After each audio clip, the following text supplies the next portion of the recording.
एक बार फिर हिजबुल्लाह के हमलों से इजराइल दहल उठा है। हिजबुल्लाह के आतंकियों ने लेबनान से इजराइल के शहर हाइफा पर हवाई हमला किया है, जिसे रोकने में इजराइल की सेना नाकामयाब रही है। रिपोर्ट्स की माने तो इजराइल पर हिजबुल्लाह ने 300 से ज्यादा मिसाइलें और 5 रॉकेट दागी है, जिसे रोकने में आईडीएफ नाकाम रही है। हिजबुल्लाह का 5 में से 1 रॉकेट शहर के सबसे बिजी इलाके में जा गिरा है। यहां आधा दर्जन से ज्यादा लोगों के गंभीर होने की खबर है। ये पहली बार नहीं है जब इजराइल ऐसे हमलों से दहल उठा हो। इससे पहले पिछले साल 7 अक्टूबर को हमास ने इजराइल पर 20 मिनट में 5000 से ज्यादा रॉकेट दागे थे। फिर कुछ दिन पहले 1 अक्टूबर को ईरान ने इजराइल पर 180 से ज्यादा मिसाइलें दागी।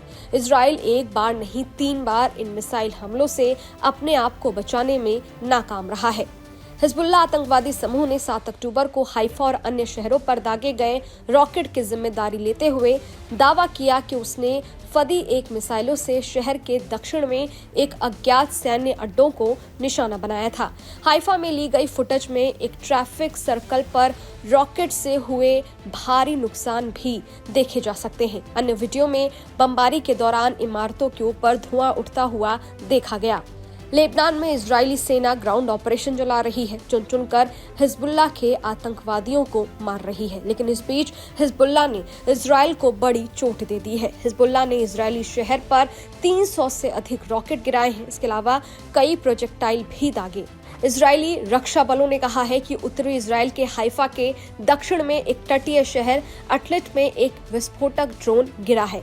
वहीं इजराइल ने हाइफा में गिरे 5 रॉकेट को अपनी वायु रक्षा प्रणाली में विफलता को स्वीकार किया है। उन्होंने कहा है कि क्षेत्र की ओर 2 अतिरिक्त ड्रोन दागे गए थे, लेकिन उन्हें रोक दिया गया। इजराइल की बचाव सेवाओं के अनुसार ड्रोन से कोई हताहत नहीं हुआ। सेना ने कहा है कि अधिकांश रॉकेटों को इजराइल की हवाई रक्षा प्रणालियों द्वारा मार गिराया गया। उधर हिजबुल्लाह ने एक बयान में हमले की पुष्टि करते हुए कहा है कि उसके लड़ाकों ने अटलिट बेस में इजराइल की विशेष नौसैनिक टास्क यूनिट शायद 13 के मुख्यालय पर ड्रोन के एक स्क्वाड्रन के साथ हवाई अभियान चलाया, जिसमें उसके अधिकारियों और सैनिकों के ठिकानों को निशाना बनाया गया और लक्ष्यों पर सटीक हमला किया गया। हिजबुल्लाह के कार्यकारी नेता शेख नईम कासिम ने धमकी दी है कि इजराइल के और नागरिकों को विस्थापित होना पड़ेगा, क्योंकि उसका समूह इजराइल के भीतर इलाकों को निशाना बनाते हुए रॉकेट दाग रहा है। कासिम ने मंगलवार को टेलीविजन पर जारी एक बयान में कहा कि उसके समूह की सैन्य क्षमताएं अभी भी बरकरार है और उसने लेबनान में एक बड़े हिस्से पर कई सप्ताह तक इजराइल के हवाई हमलों के बाद अपने वरिष्ठ कमांडरों की जगह नए कमांडर नियुक्त कर दिए हैं। इजराइल के इन हमलों में लेबनान के शीर्ष कमान के अधिकांश सदस्य मारे गए थे। खैर, इजराइल अब इन हमलों का कैसे जवाब देता है, ये देखने वाली बात होगी।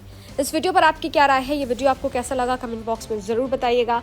बाकी देश और दुनिया की तमाम खबरों के लिए देखते रहिए न्यूज नेशन। शुक्रिया।